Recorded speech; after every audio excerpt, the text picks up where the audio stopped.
One of the most confusing dynamics people run into in relationships is this. The other person is clearly very, very, very intelligent, right? They're articulate.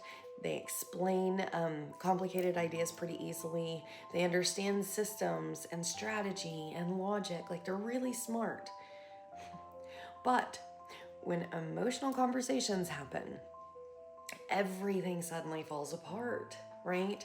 They get defensive. They shut down. They avoid the topic like the plague.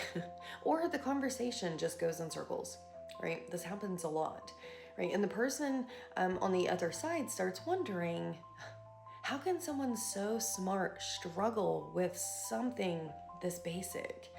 And the reason is that intellectual ability and emotional capacity are two completely different skill sets. They're different, right? Cognitive intelligence helps people analyze information, right? Solve problems, understand complex ideas, but emotional capacity requires something else entirely. Self-reflection, emotional tolerance is another one, right? The ability to sit with discomfort without immediately trying to defend against it. And those skills don't automatically develop just because someone is intellectually capable. They develop through practice, right? They develop through practice and emotional experience. So, someone can be incredibly intelligent academically or professionally and still struggle when a conversation requires vulnerability or accountability. Not because they are unintelligent, that is not true, but because their nervous system, it hasn't learned how to stay regulated during emotional tension, right?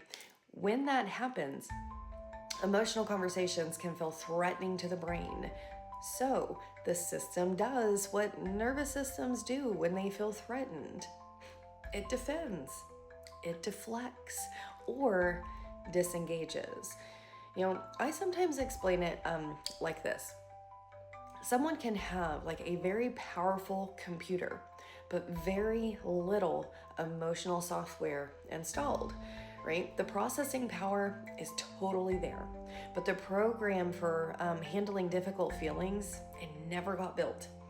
And understanding that difference can be surprisingly clarifying because the question shifts from, why don't they understand?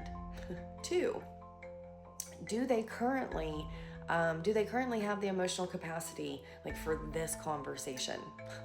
And sometimes the answer to that question can explain a lot.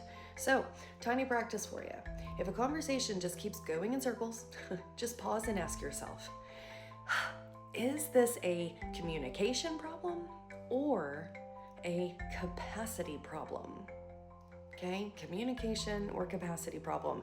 That distinction right there can change how you approach the entire situation and save you a lot of energy.